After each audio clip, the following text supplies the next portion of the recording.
La ley es buena. La Torá es la palabra, la ley, la instrucción. Pero la ley desespera a quien quiera cumplirla de la A a la Z. Entonces Jesús vino a llenar los vacíos que dejaba la ley, a completar la ley. La ley es una serie de instrucciones que apuntaban al Mesías. Cuando llega el Mesías, Él cumplió con toda la ley. Él no la abrogó ni la abolió, Él la cumplió. Por ejemplo, la muerte de Jesús el Mesías era como cumplimiento a la ley sacrificial. ¿Se acuerda usted que en el Antiguo Testamento, para que una persona pudiera recibir el salvoconducto o el perdón de Dios, tenía que buscar una víctima inocente que lo reemplazara, y esa víctima inocente era un cordero? Entonces se presentaba ante el sacerdote, según la ley. El sacerdote evaluaba la ofrenda, el sacrificio del cordero según la ley, y procedía según la ley para que la falta, la deuda o el pecado del que ofrece el cordero sea trasladada a la víctima, según la ley. Entonces le imponía las manos al cordero, haciendo que de esa manera se trasladara la culpa del pecador a la víctima. La víctima debía de morir, como dice la ley, el que peque muera. Como nosotros no podemos matar al pecador, entonces buscamos la víctima en reemplazo, sustituta, vicaria. Entonces, moría el animalito y quedaba libre de su deuda ante Dios el que ofrecía ese sacrificio. Cuando Juan Bautista vio venir a Jesús, dijo: he ahí el Cordero de Dios que paga la deuda por la humanidad. Y ese sacrificio de Jesús, que es un sacrificio humano, en el Antiguo Testamento eran animales, en el Nuevo Testamento, el último sacrificio que dejó totalmente satisfecha la justicia de Dios fue el sacrificio de Jesús en la cruz. He ahí el Cordero que quita el pecado. Por eso, aparte de Jesús, no puede haber perdón, porque ninguno fue a la cruz en mi lugar. Jesús tomó mi culpa, como la tomaba el Cordero en el Antiguo Testamento. Jesús tomó la culpa mía, entregó su vida y derramó su sangre, y con la resurrección al tercer día me confirma a mí que el sacrificio que Él ofreció en mi lugar suple y cumple todas las demandas de la ley. Por eso ahora ya no vamos a la ley con los corderos, sino que vamos a Jesús con la gracia. Yo no sé de qué manera ilustrar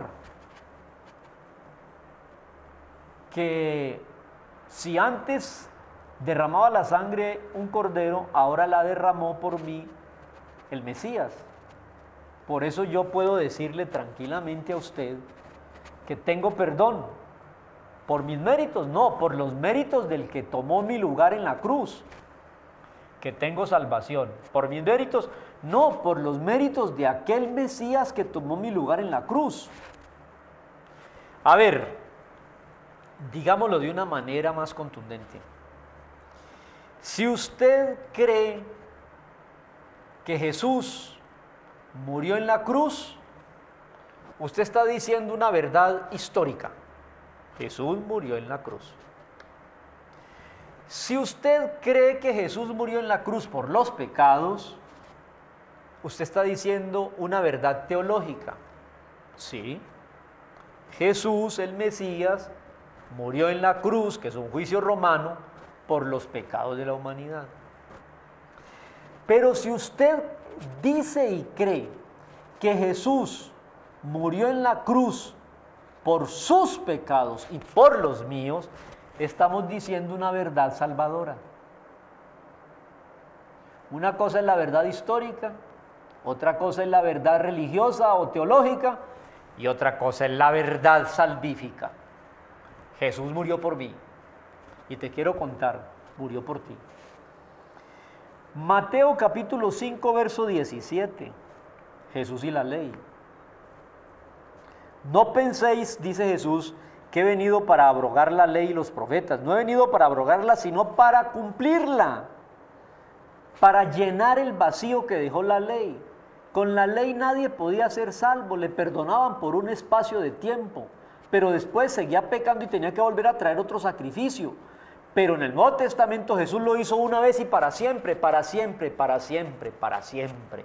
Por eso ya no hay templo, por eso ya no hay sacrificios, porque el sacrificio de Cristo no es de machos cabríos ni de sangre de becerros, es la sangre preciosa del Mesías que se derramó por usted y por mí, una vez y para siempre, para siempre, para siempre, para siempre. Ya no hay más sacrificios por los pecados. Le repito, ya no hay más sacrificios por los pecados. ¿Qué más esperamos? Jesús derramó su preciosa sangre, fuimos rescatados de nuestra vana manera de vivir, dice Pedro, no con oro ni plata, ni con becerros, ni con bueyes, sino con la sangre preciosa de Jesús. Eso fue tan alto el precio que se pagó, que por eso Dios da la salvación gratuita, no barata, porque no hay con qué pagarla, es gratuita. No penséis que he venido para abrogar la ley y los profetas, vino a cumplirla, por eso murió. Porque de cierto os digo que hasta que pasen el cielo y la tierra, ni una jota ni una tilde de la palabra pasará, ni de la ley, hasta que todo sea cumplido. De manera que cualquiera que quebrante uno de los pequeños mandamientos, así será llamado pequeño. Y cualquiera que los cumpla y los haga y los enseñe, este será llamado grande. Porque os digo que si vuestra justicia no fuere mayor que la de los escribas y los fariseos, no entraréis en el reino de los cielos. Amables televidentes, este tema de hoy sobre la ley es un tema importantísimo, porque hay corrientes dentro del cristianismo y el judaísmo que quieren o conservar la ley y los sacrificios, como se puede hablar del judaísmo, o regresar a esa ley y a esos mandamientos y a esa observancia, como sucede en algunas alas del cristianismo. ¿Cuál es el punto? Es este: Jesús cumplió por nosotros todas las demandas que tenía la ley y los profetas, así que estamos completos en Jesús. Jesús es nuestro acceso al Padre, Jesús es nuestro perdón, Jesús es nuestra paz, Jesús es nuestro Señor, Jesús es nuestro Salvador, Jesús es nuestro camino.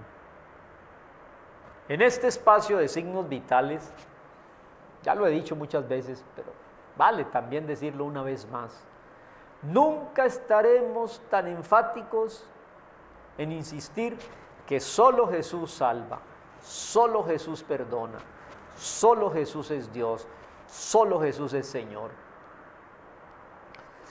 ¿Vino Él entonces a desechar la ley, a abrogar la ley, a menospreciar la ley? No, vino Él a cumplir la ley. Y dentro del cumplimiento de la ley, dijo que regresaba. Y yo lo espero pronto. Tan pronto que si no viene en el transcurso del día de hoy, mañana, Dios mediante. Si no ha venido, nos encontramos. Que el Señor le bendiga ricamente.